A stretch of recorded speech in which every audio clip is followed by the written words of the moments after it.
बिस्मिल्लाहिर्रहमानिर्रहीम। अस्सलामु अलैकुम वरहमतुल्लाहि वबरकातुहू। आज की क्लास हमारी अराउंड 2 वीक्स के बाद हो रही है।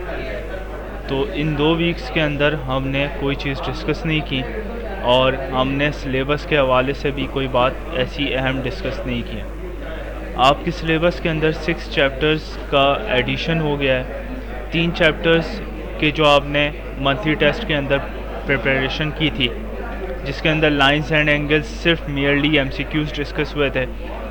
तो लाइंस एंड एंगल्स अब स्टार्ट होने जा रहा है और लाइंस एंड एंगल्स के अंदर हम बात करने जा रहे हैं about parallel, perpendicular lines, angles, इन सब के बारे में। कुछ चीज़ें जो होंगी वो पुरानी रिवाइज होंगी और कुछ चीज़ें जो हैं वो आपको नई पता चलेंगी।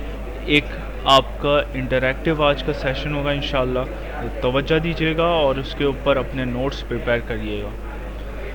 तो आज की क्लास के लर्निंग आउटकम्स सबसे पहले डिस्कस कर लेते हैं। लर्निंग आउटकम्स कुछ आपके सामने ये हैं। पैरेलल लर्निंग आउटकम है, in this lecture we are going to learn how to construct parallel lines, about the concept of perpendicular lines. Parallel lines के बारे में कॉन्सेप्ट बताया जाएगा, कैसे कंस्ट्रक्ट की जाती हैं। आप लोगों को भी पता है कि पैरेलल लाइंस कैसे कंस्ट्रक्ट की जाती हैं, एक ओवरव्यू होगा और कॉन्सेप्ट ऑफ परपेंडिकुलर लाइंस भी रिवाइज किया जाएगा। About the parallel lines and the properties, अब पैरेलल लाइंस के और उनकी प्रॉपर्टीज़ के बारे में डिस्कस किया जाएगा कि क्या पैरेलल लाइंस होती हैं, उनकी प्रॉपर्टीज़ क्या होती हैं। सिमिलरली हमारे पास परपेंडिकुलर लाइंस को कंस्ट्रक्ट करने का भी तरीका आज डिस्कस किया जाएगा। तो अब सबसे पहले तो जब हम किसी पैरेलल या परपेंडिकुलर की लाइन के बारे में बात करें, हमें सबसे पहले ये समझना ज़रूरी है कि लाइन क्या है। तो लाइन को ऐसे समझ लें कि जो पहली डायग्राम मैंने बनाई है उसके अंदर मैंने डॉट्स बनाया। ये सारे डॉट्स आपस में इतने करीब हैं कि इनके दरमियान डिस्टेंस निकालना इंतहाई नामुमकिन है। इसका मतलब ये है कि अगर इन सारे डॉट्स को हम एग्जैक्टली सब से मिला दें तो हमारे पास बन जाएगी एक लाइन। यानी ऐसा समझे कि एक लाइन तब फॉर्म होती है जब ये सारे डॉट्स आपस में मिल जाते हैं और ये डॉट्स को हम काउंट नहीं कर सकते, यानी ये होते हैं अनकाउंटेबल या फिर इनको कह लें ये इनफाइनाइट होते हैं। अच्छा, अब दूसरी बात जो लाइन के बारे में समझनी अहम है वो ये है कि लाइन हमेशा दोनों जगह से कंटिन्यू रहती है। राइट साइड से भी कंटिन्यू रहती है और लेफ़्ट साइड से भी कंटिन्यू रहती है। राइट साइड से कंटिन्यू रहने वाली जो लाइन होती है वो राइट टुवर्ड्स राइट मूव होती रहती है और हम उसको जितना चाहें एक्सटेंड कर सकते हैं टुवर्ड्स राइट। लेफ़्ट साइड से भी हम उसको जितना चाहें एक्सटेंड कर सकते हैं। अब लाइन के बारे में दूसरी अहम चीज़ जो आपने समझनी है वो ये है कि there are 3 types of lines. पहली जिसका नाम ही लाइन है, दूसरी जिसका नाम होता है लाइन सेगमेंट, तीसरी होती है जिसका कहते हैं रे। तो जो रे है वो कुछ बिगड़ी शक्ल है लाइन की, यानी एक तरफ से तो फुल स्टॉप होगा यानी डॉट लगा हुआ होगा और दूसरी तरफ से लाइन कंटिन्यू होती जाएगी।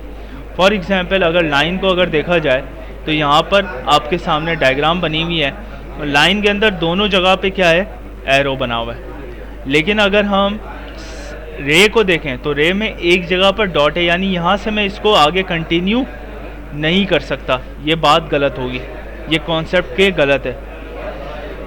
हाँ, राइट साइड से मैं इस रे को क्या कर सकता हूँ, कंटिन्यू कर सकता हूँ। तो ये बात हमारी क्या है, सही है। लाइन क्या होती है, लाइन दोनों जगह से एक्सटेंड हो सकती है, जितना चाहे आप बढ़ा लें, सही है। लाइन सेगमेंट एक पर्टिकुलर लेंथ की होती है। फॉर एग्जांपल बन गई लाइन सेगमेंट 5 सेंटीमीटर की, ठीक है। तो इसका मतलब ये है कि ये 5 सेंटीमीटर की रहेगी, आगे से ना यहाँ से बढ़ेगी ना यहाँ से बढ़ेगी। दोनों जगह से इसकी जो लाइन की लेंथ होगी वो सेम रहेगी। अब बात कर लेते हैं पैरेलल लाइंस के बारे में। पैरेलल लाइंस हमारा पहला कॉन्सेप्ट है, the lines that do not meet at a point and are at same distances are called parallel lines. For example दो ऐसी लाइंस जिनके दरमियान कोई इंटरसेक्शन ना हो। मतलब क्या है मेरी बात का, कि अगर मैं इसको आगे कंटिन्यू करूं और सिमिलरली इस ब्लू लाइन को भी मैं आगे क्या करूं, कंटिन्यू करूं, तो मैं दोनों को अगर कंटिन्यू कर रहा हूं आगे, लेकिन ये दोनों कहीं जाकर नहीं मिलेंगी, इसका मतलब ये है कि लाइन कहलाई जाएंगी पैरेलल लाइंस। दूसरी अहम चीज़ क्या है पैरेलल लाइंस के बारे में समझने के लिए, कि दोनों के दरमियान हमेशा डिस्टेंस सेम रहेगा। फॉर एग्जांपल इन दोनों के दरमियान डिस्टेंस है 5 सेंटीमीटर का, तो ये किसी भी पॉइंट पे अगर निकाला जाए तो ये दोनों के दरमियान डिस्टेंस क्या होगा, हमेशा 5 का ही रहेगा। चाहे यहाँ से मैं निकालूँ चाहे यहाँ से मैं निकालूँ, दोनों के दरमियान किसी भी पॉइंट से डिस्टेंस जो होगा वो क्या होगा, सेम होगा, 5 सेंटीमीटर का रहेगा। दूसरी बात, हमेशा आगे कंटिन्यू होती जाएंगी लाइंस, ठीक है, कभी एंड नहीं होंगी, सही, जो कि लाइन की प्रॉपर्टी है। अच्छा, अब ये बात समझ में आ गई कि पैरेलल लाइंस होती क्या हैं, तो अब हम बात करने जा रहे हैं about perpendicular lines. The lines that meet at a right 90 degree angle, वो लाइंस जो 90 डिग्री के एंगल पे बनती हैं उसको कहते हैं परपेंडिकुलर लाइंस। मतलब क्या है कि अगर दो ऐसी लाइंस हों और वो आपस में क्या बना लें, राइट एंगल बनाए, ना 91 बनाए, ना 90.5 बनाए, ना 89 बनाए, ना 88 बनाए, एग्जैक्टली कितना बनाए, एंगल 90 डिग्री का। अब एंगल समझ लें क्या होता है। एंगल वो चीज़ होती है जो किसी दो लाइंस के इंटरसेक्शन से बनता है, ठीक है, और इसको मेजर किया जाता है इन टर्म्स ऑफ डिग्रीज, ठीक है। तो ये मतलब ये है 60 डिग्री हमेशा कितना होना चाहिए, परपेंडिकुलर लाइन में 90 डिग्री होना चाहिए। अब ये बात अगर समझ में आ गई है तो ये दो परपेंडिकुलर लाइन जिनके अंदर 90 डिग्री बन रहा हो, आपने हमेशा क्या करना है, डी से मेजर करना है कि 90 डिग्री बन रहा है या नहीं बन रहा, ठीक है। चलें नेक्स्ट बात की तरफ चलते हैं। अब एक्सरसाइज 12A का क्वेश्चन नंबर 1 करने जा रहे हैं। एक चीज़, सबकी बुक्स खुली हुई होनी चाहिए और साथ साथ ये क्वेश्चन प्रैक्टिस करते जाएं जैसे ही आप ये सवाल को देख रहे हैं, क्योंकि अगर मैं क्लास में पहले वीडियो प्ले करूंगा, आपको ये कहूंगा कि आप लोगों को पहले वीडियो देखकर आनी है, तो मैं ये एक्सपेक्ट करूंगा कि क्वेश्चन 1 सब ने कर लिया। क्योंकि क्वेश्चन 1 कर लेंगे तो मैं फिर उससे सवालात करूंगा। वीडियो देखनी अहम है और वीडियो देखने के बाद इस क्वेश्चन को अटैम्प्ट करना भी लाजमी है। अब साथ साथ अटैम्प्ट करें। क्वेश्चन नंबर 1 लिखना स्टार्ट करते हैं सब। Draw a line segment A B of length 6.6 centimetre. एक लाइन बनाओ ए बी की 6.6 centimetre. Bisect it perpendicularly at N using a ruler and set square. इस बात के ऊपर bisect it perpendicular at N, इस पे मैं बाद में आता हूँ। पहले आपने क्या यूज़ करना है, रूलर एंड सेट स्क्वायर्स, ठीक है। आपके पास रूलर होना चाहिए और सेट स्क्वायर होना चाहिए। रूलर का मतलब है स्केल और सेट स्क्वायर्स का मतलब है जो ट्राइंगल्स आते हैं आपके पास ज्योमेट्री बॉक्स के अंदर, उनको कहते हैं हम सेट स्क्वायर्स। अब क्या करना है, सबसे पहले इसके स्टेप्स ऑफ कंस्ट्रक्शन भी आपने लिखने होंगे जैसे मैंने लिखे हैं। Draw a line segment A B of length 6.6 centimetre. सबसे पहले क्या बनानी है, आ लाइन बनानी है, सही है। लाइन का मतलब क्या होता है, दोनों जगह से एक्सटेंड हो रही हो, ठीक है, यानी यहाँ दोनों जगह पे क्या आएगा, एरो आएगा, ये बात याद रखें। और कितने सेंटीमीटर की लाइन बनेगी, 6.6 सेंटीमीटर की। गौर से देखें, मैंने 0 से स्टार्ट किया है और कहाँ ख़त्म हो रही है, 6.6 पे ख़त्म हो रही है। तो मैंने रूलर भी आपके सामने रखा है ताकि आप लोगों को समझ में आए। अब जब ये लेंथ आपने बना ली 6.6 सेंटीमीटर की, तो अब आपने क्या करना है कि इसके साथ साथ अब जाना है सेट स्क्वायर्स के काम पर। तो सेकंड स्टेप की तरफ जा रहे हैं हम। अब सेकंड स्टेप जो होगा वो हमारा होगा होल्ड द रूलर स्टिल, कि अपने रूलर को बिल्कुल ही स्टिल रखो और रूलर को स्टिल रखो और उसके बाद अपना सेट स्क्वायर ऐसे प्लेस करो कि वो बिल्कुल कहाँ आए, एट द सेंटर आए। अब आपको ये बताना ज़रूरी नहीं होगा कि ए बी अगर 6.6 सेंटीमीटर की है तो उसका हाफ कितना होगा, 3.3 होगा। यानी 6.6 को अगर डिवाइड करो 2 से तो क्या आएगा, 3.3 होगा। बेसिक डिवीजन है, आप सब करके आ चुके। अब आपने करना क्या है, 3.3 पे अपना रूलर प्लेस करना है। यहाँ है 3.3, ठीक है, देख सकते हैं आप। अगर थोड़ा सा प्रिसीजन का मसला हो तो उसको देख लीजिएगा, ठीक है। यहाँ तकरीबन 3.12 पे आ रहा है, ठीक है। आपने कहाँ रखना है, 3.3 पे रखना है एग्जैक्ट, ठीक है, मैंने लिख भी दिया। ना hold the set square, set square को आपने कहाँ प्लेस करना है बेटा, 3.3 सेंटीमीटर पे। एक स्ट्रेट लाइन बना लेनी है। अच्छा अब देखो ये जो लाइन है वो कौन सी है, ए बी है। चाहे इसको ए बी सेगमेंट बना लो या इसको ए बी लाइन बना लो, आपकी मर्जी। अच्छा अब बनेगी एक रे जिसको कहेंगे हम पी क्यू। वो कितने सेंटीमीटर की होगी वो आपकी मर्जी है, हमें इससे काम नहीं है। हमें सिर्फ क्या बात है कि परपेंडिकुलर बन जानी चाहिए। अब जब परपेंडिकुलर लाइन बन गई है आपकी, तो अब ये परपेंडिकुलर लाइन कहाँ आएगी, 90 डिग्रीज पे आएगी। ठीक है, चलें अब नेक्स्ट स्टेप की तरफ चलते हैं।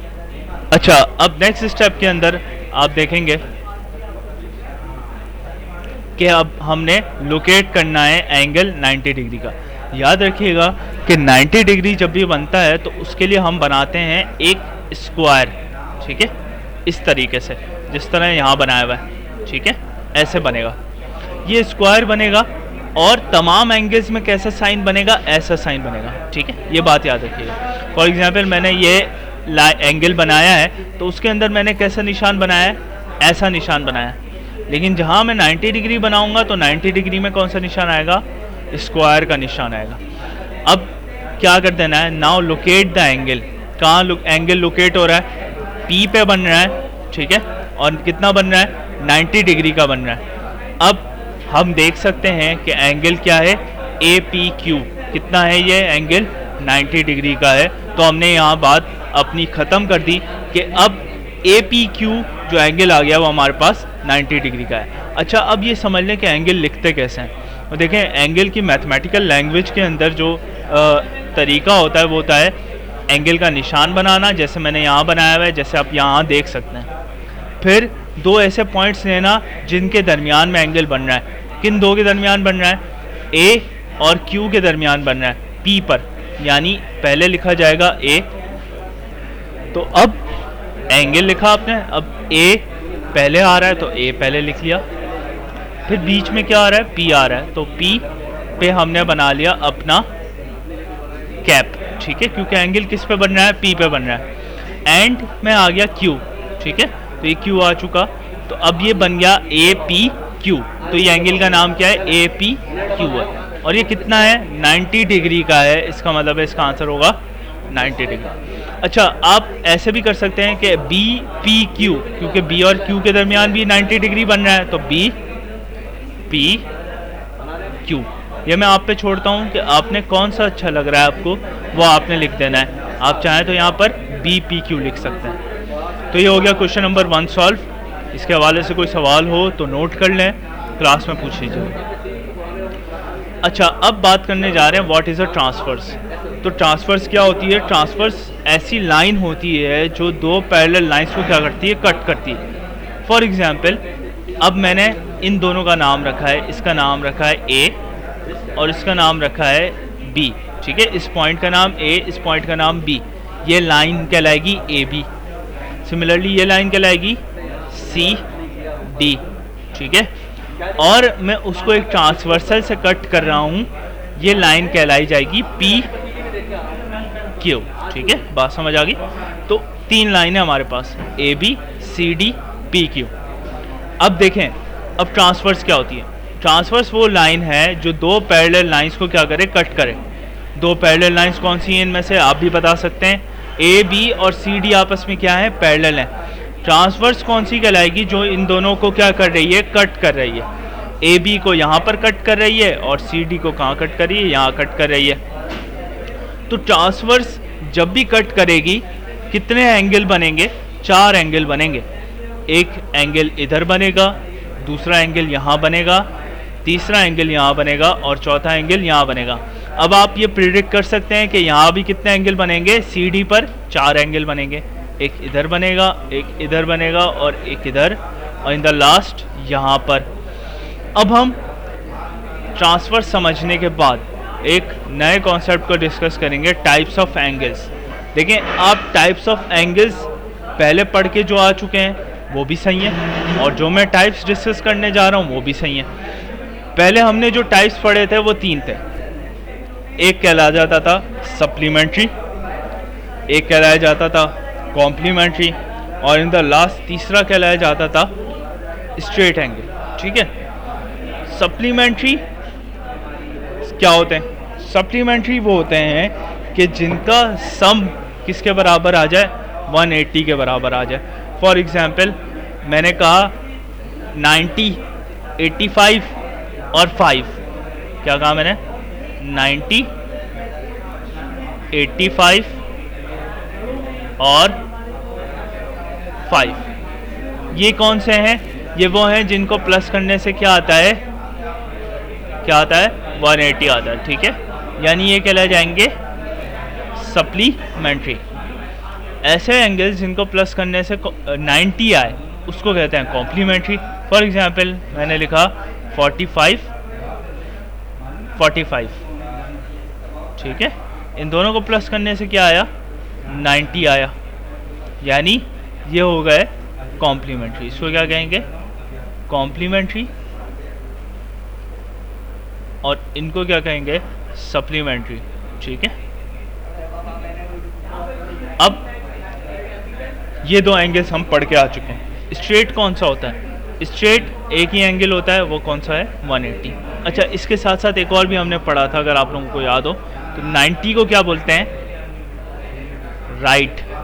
ठीक है, अभी हमने डिस्कस किया 90 डिग्री कौन सा एंगल होता है? राइट होता है। 180 कौन सा होता है? स्ट्रेट होता है। ठीक है, और पांचवा भी मुझे याद आ गया। पांचवा हमने कौन सा डिस्कस किया था? 360। 360 का नाम क्या होता है? कंप्लीट। ठीक है, ये क्या होता है? कंप्लीट होता है। इसको कंप्लीट क्यों बोलते हैं?